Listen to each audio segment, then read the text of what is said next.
नमस्ते मित्रों, कथा निधि चैनल पर आपका बहुत बहुत स्वागत है।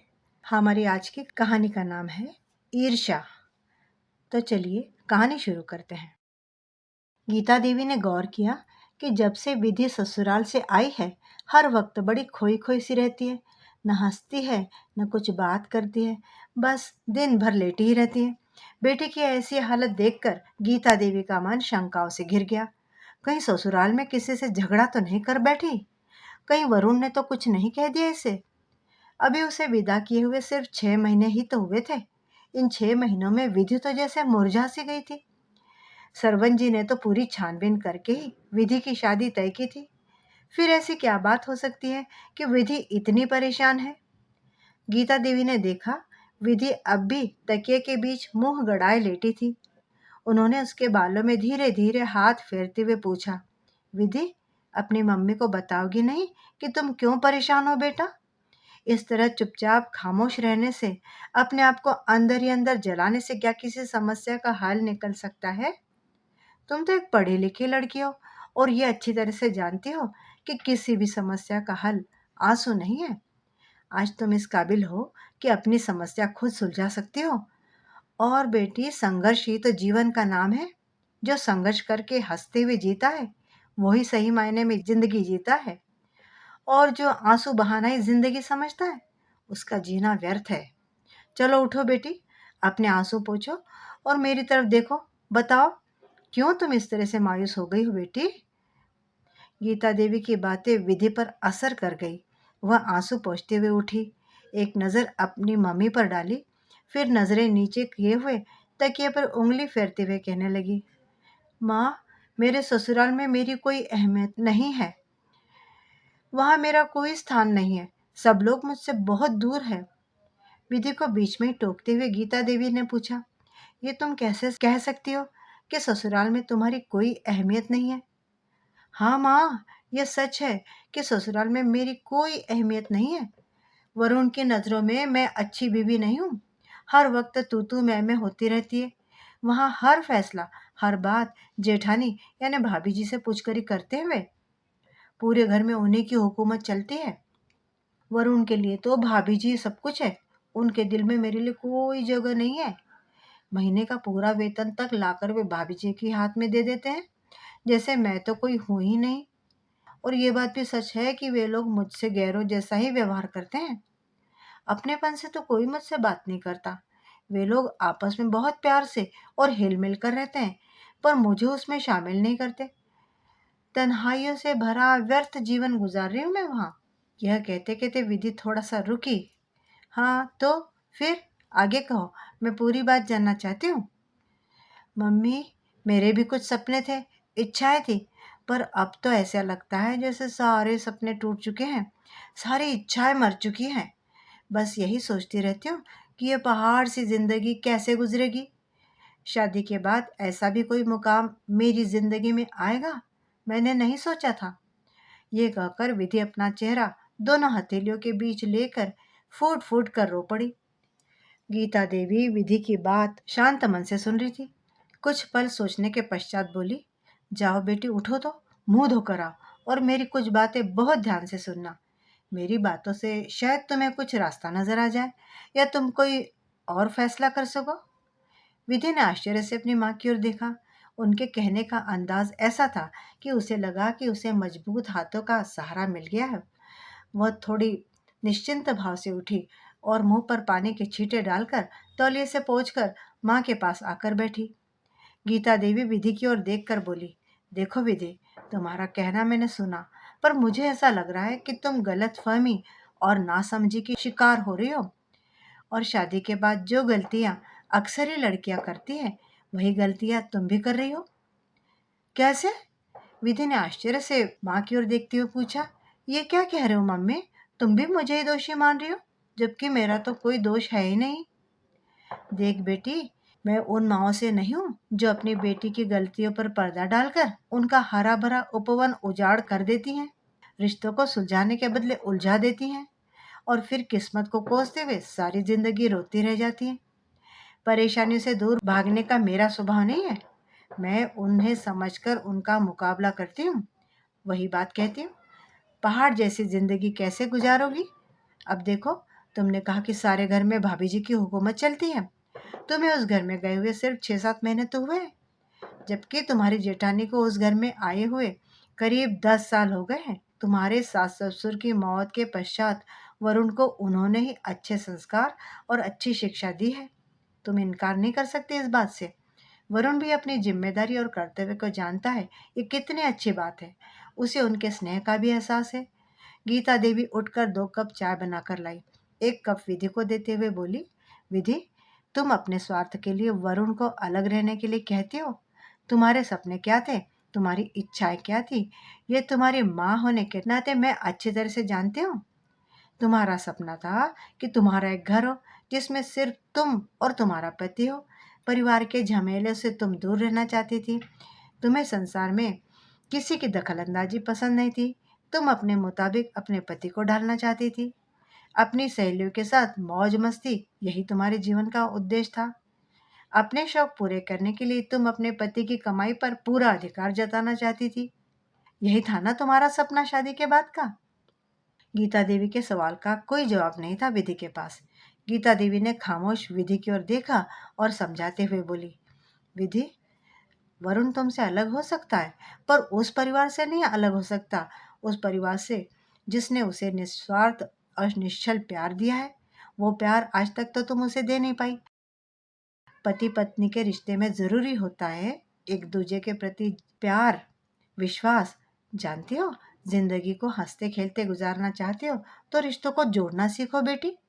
एक बात कह देती हूँ विधि, उस परिवार को तुम जिस दिन अपना लोगी, उनका विश्वास हासिल कर लोगी, वरुण की कामयाबी की ओर उठते कदम का रोड़ा नहीं बनोगी। जब उसकी प्रेरणा बन जाओगी, उसकी हिम्मत बनकर हमेशा उसके कंधे से कंधा मिलाकर चलोगी, तभी इस घर में पैर रखना। अब तुम, तब तक इस दरवाजे के घर के दरवाजे तुम्हारे लिए बंद है, ऐसा समझो। विधि को लगा कि माँ ने उसे ही हर तरह से दोषी माना है। उसके दर्द को समझने की बजाय उस पर माँ और प्रहार कर रही है। वो तो ये सोच रही थी कि माँ उसे गले लगाएगी, उसके दर्द को समझते हुए उसके ससुराल वालों के खिलाफ कुछ कहेगी, पर माँ ने तो उसे दोषी मान लिया। कैसी माँ ये सोचकर उसे माँ पर गुस्सा भी आ गया। वो उठी, अपनी साड़ी ठीक करके बिखरे बाल संवारे और बैग उठाते हुए बोली, मैं जा रही हूँ माँ। मैं तो ये भूल ही गई थी कि अब ये घर मेरा नहीं रहा। शादी के बाद माँ पिता के लिए बेटी बेगानी हो जाती है ना? अब गीता देवी कुछ कहती इससे पहले विधि वहां से निकल पड़ी। मन ही मन सोचने लगी, इससे ज्यादा तो वह वरुण के पास ही खुश थी। बस में बैठी बैठी वह अनेक विचारों से घिर गई। क्या गलती उसी की है? सच ही तो कहा था माँ ने, वरुण उस परिवार को छोड़ नहीं सकता। उस परिवार में ही उसकी खुशियां हैं। क्या अलग रहकर खुद की खुशी के लिए वो वरुण की खुशियां छीन लेगी? कितना प्यार करता है वरुण अपने भाई भाभी को, और उतना ही प्यार वे दोनों उसे करते हैं। भाभी तो खुद के बच्चों की तरह प्यार करती है वरुण को। उस प्यार में न स्वार्थ है, न दिखावा है, सिर्फ प्यार है। जैसे उसके कुछ ख्वाब है, इच्छाएं हैं, भाभी के भी तो कुछ ख्वाब, कुछ इच्छाएं रही होंगी, मगर उन्होंने परिवार को ही ज्यादा अहमियत दी। उनका सब कुछ उनका परिवार था। घर के सदस्य का दुख उनका अपना दुख था। तभी तो भाभी जी सभी के दिलों पर राज करती हैं। विधि ने अपने आप को बदलने का प्रण कर लिया और वह भाभी जी के नक्शे कदम पर चल पड़ी। वक्त गुजरता गया। विधि की मेहनत रंग लाई। वह वरुण, भाभी जी, बच्चे सबकी दुलारी बनती गई। वरुण के सच्चे हमसफर और उसकी प्रेरणा बनकर हर सुख दुख में उसका साथ देने लगी। हर कार्य में, चाहे वह ऑफिस का हो या घर का, उसने वरुण को पूरा सहयोग दिया। वरुण अपने भाई की सहायता से एक फैक्ट्री का मालिक बन गया। कल उस फैक्ट्री का उद्घाटन समारोह है। उनके सभी रिश्तेदार, करीबी मित्र उस समारोह में शामिल होने वाले हैं। आज उसे मम्मी पापा की बहुत याद आ रही थी। विधि चाहती थी कि उसके मम्मी पापा और भाई उस समारोह में शामिल होकर वरुण को उसकी कामयाबी पर बधाई दे, पर यह संभव नहीं था। लंबे समय से उसने मम्मी पापा की कोई खबर ही नहीं ली थी और न ही उन्होंने उसकी। अरे वो तो नादान थी। क्या उसकी नादानी को माँ बाप माफ नहीं कर सकते थे? क्या माँ बाप अपनी बेटी से इसी तरह व्यवहार करते हैं? पर दूसरे ही पल उसके मन में ये ख्याल आया, गलती तो उसी की है। माँ ने ही उसका घर बचाया है, उसका दामन खुशियों से भर दिया है। वरुण जैसे कमरे में आया, उसने विधि को परेशान और गहरी सोच में डूबा हुआ पाया। उसने विधि के करीब जाकर उसका हाथ अपने हाथों में लेकर पूछा, क्या बात है विधि, परेशान नजर आ रही हो? तबीयत तो ठीक है ना? हाँ, बस ऐसे ही। कुछ बात तो जरूर है जो तुम मुझसे छिपा रही हो। मैंने तुम्हें इतना उदास पहले कभी नहीं देखा। मुझसे कह लेने से तुम्हारा दिल का बोझ कुछ हल्का हो जाएगा, शायद परेशानी भी दूर हो जाए। बता दो। वरुण, मुझे मम्मी पापा की बहुत याद आ रही है। मैं चाहती हूँ कि इस खुशी के मौके पर वे भी शामिल होकर तुम्हारी कामयाबी पर गर्व महसूस करें, तुम्हें हमें मुबारकबाद दे, बधाइयाँ दे। पर ऐसा हो नहीं सकता, हमने तो उनकी कोई खबर ही नहीं ली। वरुण, जिस मम्मी पापा ने मुझे बड़ा किया, ढेर सारा प्यार दिया, अच्छे संस्कार और अच्छी शिक्षा देने की जिन्होंने हमेशा कोशिश की, मैं कितनी गलत थी। मम्मी की सही शिक्षा को मैं समझ ही नहीं सकी। उल्टा नाराज होकर उनसे मैं इस तरह नाता तोड़ बैठी जैसे मैं उनकी बेटी ही नहीं हूँ। कहते हुए निधि ने अपना चेहरा अपने दोनों हाथों में छुपा लिया और सुबकने लगी। वरुण ने विधि को अपने सीने से लगा लिया, फिर बोला, अपने आप को संभालो विधि, इस तरह रोते नहीं है। कैसे संभालूं? अगर मैं गलत हूं तो मम्मी पापा तो बड़े हैं, वे मुझे माफ नहीं कर सकते। आखिर मैं उनकी बेटी हूँ। अपनी बेटी की नादानी पर क्या इस तरह से रिश्ता तोड़ दिया जाता है? उन्होंने तुमसे कहा क्या विधि कि उन्होंने तुमसे रिश्ता तोड़ लिया है? रिश्ता तो बेगानों की तरह तुमने उनसे तोड़ा है। वे तो हमेशा तुम्हारी खबर लेते रहे हैं, तुम्हें याद करते रहे हैं। क्या कह रहे हो वरुण? मम्मी पापा मेरी खबर लेते रहे? आश्चर्य से वरुण की ओर देखते हुए विधि ने पूछा। हाँ, रुको, मैं तुम्हें बताता हूँ। वरुण उठा, दराज खोलकर उसने खतों का बंडल निकाला और विधि को देते हुए बोला, विधि, ये सब खत तुम्हारे मम्मी और पापा ने मुझे लिखे हैं। इन खतों द्वारा तुम्हारा समाचार वे मुझसे जानते रहे हैं। तुम्हें याद करके तुम्हारे लिए वे कितना तरसे हैं, कितना रोए हैं, इन खतों के द्वारा तुम जान सकती हो। उन्होंने तो तुमसे कभी रिश्ता नहीं तोड़ा विधि। तुमसे, मुझसे, इस परिवार से उन्होंने हमेशा रिश्ता बनाए रखा।